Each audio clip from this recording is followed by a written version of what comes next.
Matador জাতীয় নির্বাচনের খবর। দেশের সর্বদক্ষিণের জেলা পটুয়াখালীতে 4টি সংসদীয় আসন।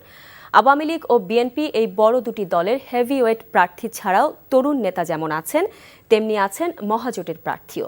তাই দল থেকে যাকেই মনোনয়ন দেয়া হোক, প্রতিদ্বন্দ্বী প্রার্থীর মধ্যে লড়াই হবে হাড্ডাহাড্ডি।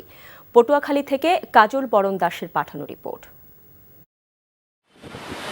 সূর্যোদয় ও সূর্যাস্তের একমাত্র বেলাভূমি কুয়াকাটা সমুদ্র সৈকত। সারা বছরই দেশি বিদেশি পর্যটকদের আগমনে মুখর থাকে কুয়াকাটা।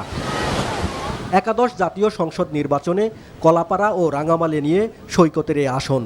নানা কারণে সমালোচিত পটুয়াখালী 4 আসনে আওয়ামী লীগের বর্তমান সংসদ সদস্য মাহবুবুর রহমান তালুকদার। প্রার্থী তালিকায় তার নাম থাকলেও বিকল্প প্রার্থী খুঁজছে দলের হাইকমান্ড। এই সুযোগে এখানে আওয়ামী লীগের মনোনয়ন প্রত্যাশী কলাপাড়া পৌর মেয়র বিপুল হালদার আর বিএনপির প্রশিক্ষণ বিষয়ক সম্পাদক ও সাবেক ছাত্রনেতা এবিএম মোশাররফ হোসেন রয়েছেন দলের চূড়ান্ত প্রার্থী তালিকায়। যদি একটি অবাধ সুস্থ নিরপেক্ষ নির্বাচন হয়, অবশ্যই আমরা এই নির্বাচনে জয়লাভ করব। গলাচিপা ও দশমিনা উপজেলা নিয়ে পটুয়াখালী 3 আসন। এ আসনে বর্তমান সংসদ সদস্য আ.খ.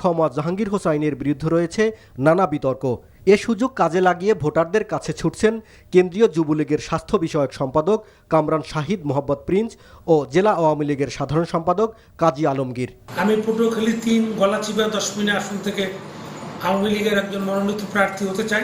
জননেত্রী শেখ হাসিনা আমাকে নমিনেশন দেয়, আমি ইনশাল্লাহ বিপুল ভোটে জিতব। অন্যদিকে শিল্পপতি গোলাম মোস্তফা এবং ছাত্রদলের সাবেক নেতা হাসান মামুনও এই আসনে বিএনপির মনোনয়ন প্রত্যাশী। আমি আশা করি ছবি আওয়ামী লীগের দুর্গে আমি হানা দিই। আমি আগামী যে জাতীয় সংসদ ইলেকশন যেটা হচ্ছে সেই নির্বাচনে আমি ওই সিট আমি বেগম খালেদা জিয়াকে উপহার দিতে পারবো ইনশাআল্লাহ। বাউফল উপজেলা নিয়ে গঠিত পটুয়াখালীর 2 আসন আওয়ামী লীগের দুর্গ হিসেবে খ্যাত। এই আসনে আওয়ামী লীগের হেভিওয়েট প্রার্থী চিফ হুইপ আসম ফিরোজ। এছাড়া কৃষক লীগের সাধারণ সম্পাদক খন্দকার শামসুল হক রেজা এই আসনে আওয়ামী লীগের মনোনয়ন প্রত্যাশী। অন্যদিকে সাবেক সংসদ সদস্য শহীদুল আলম তালুকদার এই আসনে বিএনপি থেকে মনোনয়ন প্রত্যাশী। পটুয়াখালী সদর, মির্জাগঞ্জ ও দুমকি উপজেলা নিয়ে গঠিত পটুয়াখালী 1 আসন। এখানে আওয়ামী লীগের নেতৃত্বাধীন মহাজোটের প্রার্থী জাতীয় পার্টির মহাসচিব এবিএম রুহুল আমিন হাওলাদার। আমাকে যেখান থেকে বলবে নির্বাচন করতে আমি করব।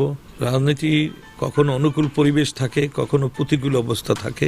আমরা সবসময় মানুষের কাছে থাকার চেষ্টা করি। আর মহাজোট যদি এই আসন আওয়ামী লীগকে ছেড়ে দেয়, তবে সাবেক মন্ত্রী অ্যাডভোকেট শাহজাহান মিয়া এবং আওয়ামী লীগের তথ্য ও গবেষণা বিষয়ক সম্পাদক আফজাল হোসেন দলের মনোনয়ন প্রত্যাশী।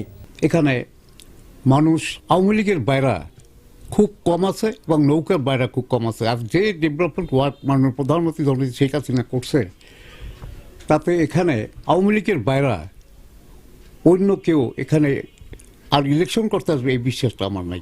আমি যদি এই আসনটিতে মনোনয়ন পাই, অবশ্যই আমি এই আসনটি ঐতিহ্যবাহী আসনটি পটুয়াখালী 1 এই আসনটি আমি বঙ্গবন্ধু কন্যা শেখ হাসিনাকে উপহার দিতে পারবো। অন্যদিকে বিএনপির ভাইস চেয়ারম্যান ও সাবেক মন্ত্রী আলতাফ হোসেন চৌধুরী এই আসনে বিএনপির একমাত্র প্রার্থী। পটুয়াখালীর এই 4টি আসনে মোট ভোটার 12,13,268 জন।